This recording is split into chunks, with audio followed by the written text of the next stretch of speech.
Hey guys, I'm back. I'm not in my car today. I'm actually standing in my living room in front of. I have one of those TV stands that has an electric fireplace built into it, and because I'm a reptile, I'm freezing. So I'm standing in front of that, letting my legs burn while I record this video today. Um, First of all, if I get a little flummy or anything, I think I'm getting a cold, so I'm sorry if I sound extra weird. I'm also sorry that you guys had to be this close to my face. I feel like I need to hold it really far away.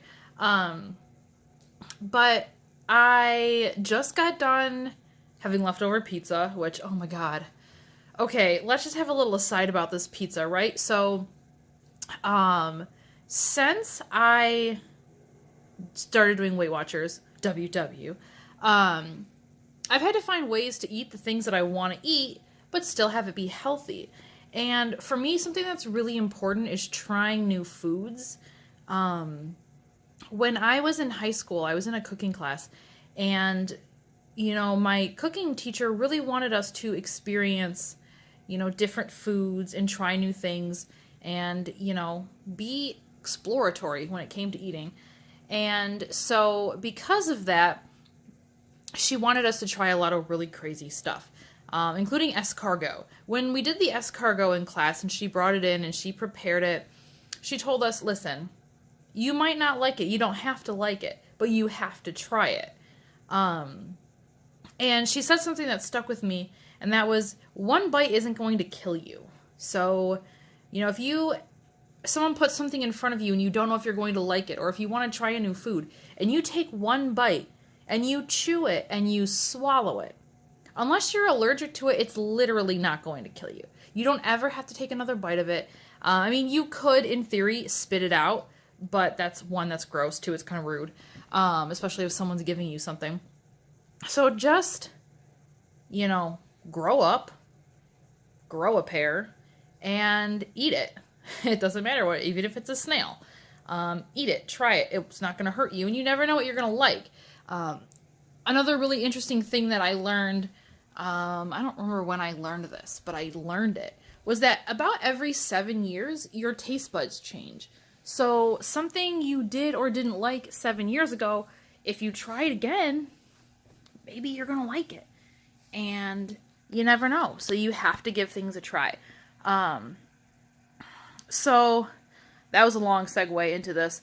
But for me being part of Weight Watchers and eating healthy and losing weight and everything, it's been a really great opportunity for me to explore the kitchen, explore new foods, and have a lot of fun. So I love cooking, I love baking, most of all I love eating. Again, there's a reason I needed to lose weight.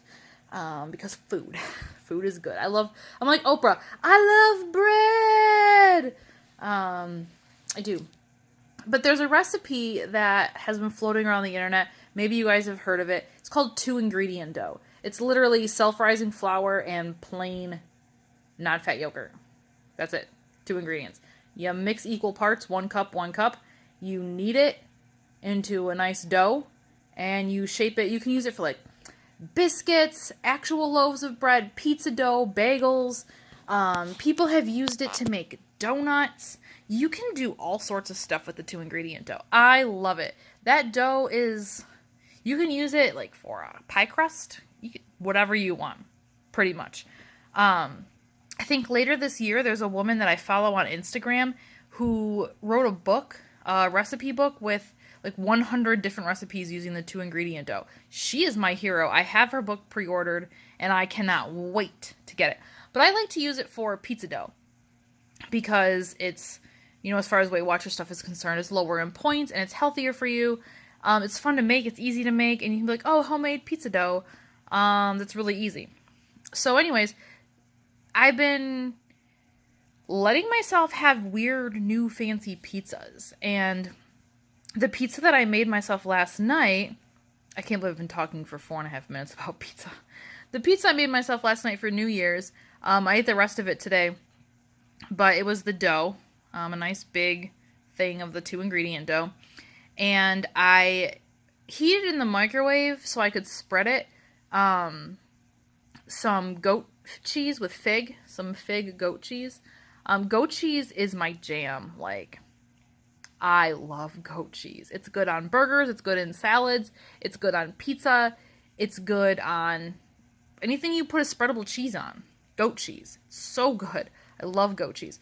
So, I have never had like cheese and fruit. That's a new thing for me. And I only have had figs like twice in my entire life. But yesterday I was like, you know what sounds really good? A fig and goat cheese pizza. So I'm going to make that. I have no idea why. So I got some dried figs, and some red onion, and I spread the cheese out, the goat cheese out. I sprinkled mushrooms, red onions, and I chopped up the dried figs. I sprinkled that on there.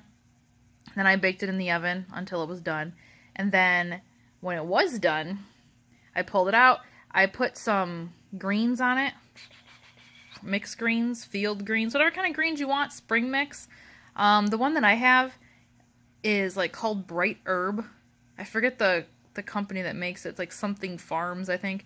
But it's called Bright Herb, and it has a bunch of different kinds of lettuces and stuff, and it's really good. I like that blend. So I topped it with a little bit of that, and then I drizzled balsamic drizzle on it, balsamic vinaigrette. And guys, I am not kidding you. That pizza was like the best pizza I've ever had in my life. Forget pepperoni, forget like red sauce, forget bacon. Like, I'm gonna say it. This pizza was better than bacon. Okay? Putting it out there. So, I had the leftovers just now. I'm really sad that it's gone. Goat cheese is expensive, and it's also like really high in points for me with Weight Watchers. So I don't have goat cheese nearly as often as I would like, which would be every day. I keep looking over because my cat is doing psycho stuff. But yeah, so I had my leftover pizza. It was amazing. And it all just came from, hey, I'm kind of feeling like fig and goat cheese pizza, even though I've never had that before in my life, and I don't even know if I'm going to like it. So, I mean, with it being the new year, with it being, you know, hey, resolutions and stuff like that, you know, try new foods. Go online, find a recipe, go on Pinterest, find a recipe that kind of scares you a little bit, make it. You will not be disappointed, I promise, because it'll probably be really good. So yeah, try things, don't be afraid, just do it, jump in and do it. But the other thing that I actually did want to talk about, I was laying in bed last night, and I was like, am I going to do a video tomorrow? And I wanted to do a video today, but I wasn't really sure what I was going to do a video about. And then my cat came to sleep with me, and I said, you know what? I want to tell all these people about my cat, because I wish you guys could see him right now, but I'm not going to, like, go and make him be visible. So my cat's name is Waffles, and I rescued him, adopted him, whatever, about, it'll be 9 years. It'll be 9 years this summer. So I moved in 2009 from Detroit, the Detroit area, to Columbus, Ohio, with the guy I was dating at the time. And after we moved, I was like, man, can we get a cat? Please, can we get a cat? And I don't know if he thought cats were puppies or dinosaurs. I don't know. But the whole time he's like, no, I don't want to get a cat. No, I don't want to get a cat. It'll destroy everything. I don't want a cat. I don't want a cat. He didn't have pets growing up. So clearly he thought a cat was a dinosaur and it was going to like tear the carpet out of the ground, destroy everything. I don't even have a clue what he thought. But he would not let me get one. And I worked at Starbucks at the time, and somebody had put up on the billboard, you guys can't see all the things I'm doing here, on the billboard, a little poster that they had, like, 3 kittens that they were adopting out, they had found. So I brought the flyer home, and I said to Scott, the guy I was with at the time, I was like, look at these cats. I need one of these cats. And somehow I managed to convince him to let me get one of these cats. Now, there were 3 in the picture. 2 were pretty similar looking, and 1 was a calico. So I did the calico one. I didn't really want a girl cat. I don't know why. The other two were boys. And there was one that I was like, oh, he's the cutest. He's the cutest. And I was like, this other one has this little spot on his nose. He's cute, but slightly less cute. Well, the person who had rescued them and had them at their house, she was like, okay, well, I want you guys to come over, like, sit, get to know the cats, kind of see how they are with you. Totally makes sense. You want to make sure that whoever is going to be taking one of these animals that you're taking care of they're going to get along, the animal and the person will get along, and that they're not a psycho. So, of course, have some kind of introductions. At the time, I thought the lady was nuts, okay? Mostly because she had us go, like, in her bedroom. Their house was, like, borderline hoarder house. And she had us go in her room, sit on her bed with these cats. And I'm like, who are you, lady? And I'm really, like, are you going to murder me? What's going to happen here? But the calico cat, like most, female cats, wanted nothing to do with either one of us. And the two boy cats were so sweet. They were super playful, super sweet, and I just loved them. But I wanted a cat that was going to be snuggly. I wanted a little friend that would be mine to, like, love. He might come down here if we're lucky. So the one that I had thought was really cute and that I really wanted, he was playful, he was kind of snuggly, but he wasn't super snuggly. The other one, who they had given all the cats names, and because this one was bigger than all the other cats, they named him Mr. Big. And so this cat, he was super playful. I had a bracelet, and he kept coming and, like, playing with my bracelet, and he curled up in my lap, and he just fell asleep. Just like, he didn't know who the hell I was. He's just like, hey, stranger, I'm going to sleep in your lap here. And I looked over at my boyfriend, and I was like, you can't see, I'm pointing, this kitty. I was like, this kitty, I need this one. So the lady didn't want to let us bring him home then. She was really adamant about, come back for another visit and something like that. But somehow I was able to convince her to let us take the cat home, and she did. And we had argued about what we were going to call him. Like, my ex was like, let's name him Spaceship. Let's name him Robot. And I was actually trying to come up with, like, legitimate names. One of the names that my ex came up with was Waffles. And I wasn't, like, in love with the name. But the second this cat came into our townhouse and was running up and down the stairs, the only name that I could think of to call him was Waffles. It was perfect and it fit. So he became Waffles, and he's been with me since 2010. And I just love him. So why did I want to talk? Why last night was I like, I'm going to talk about my cat? Why am I now telling you about my cat? Because there's this one thing that he does that is, like, the sweetest thing ever, and I can't handle it. Almost every single night, guys, I am not exaggerating. This summer, I will have had him for 9 years, or 8 years.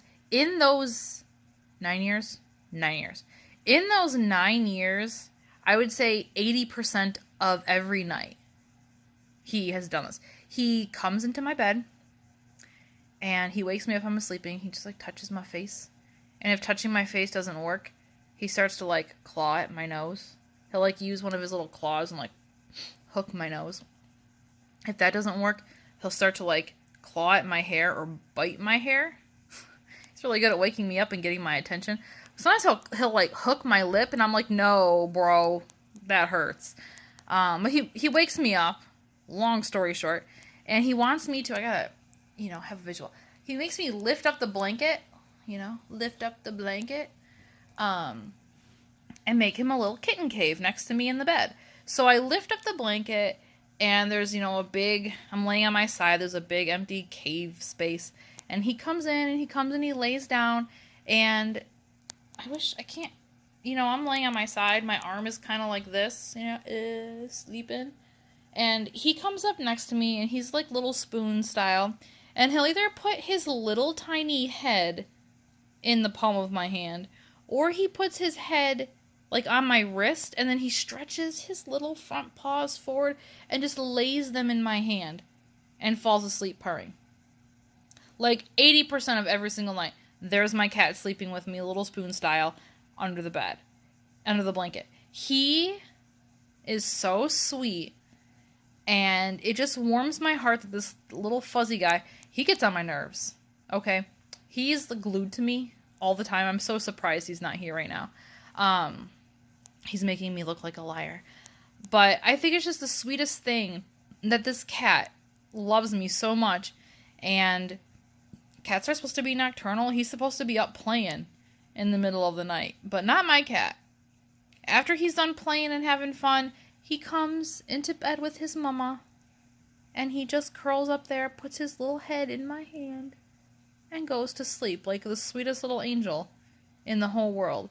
Hold on, I want to pause this and see if I can get him to come over here so you can see him. So hold on one second. Okay, so I couldn't get him to come down to me. He has shelves on the wall. We built him little like cat shelves, and he's up on his top one right now. So I just came over here so you can see him. Look at that cute face. Kitty. He's seriously like the sweetest cat in the whole world. I freaking love him. So yeah, so today I talked about pizza and cats, I guess. That's my life. Pizza and cats and nothing else. I'm mentally exhausted. I just sent chapter 1 of my dissertation off to my committee. Pray for me that it is not awful. And now that I had lunch and I've had this break and I've talked with you guys, it's 4 o'clock already. Oh my God. I have no idea when Joe and Moira are coming back from Toledo today. So I'm hoping that I can get like a little bit of writing done for chapter 2. So I'm going to upload this and get started on doing some more writing, and I'll talk to you guys later.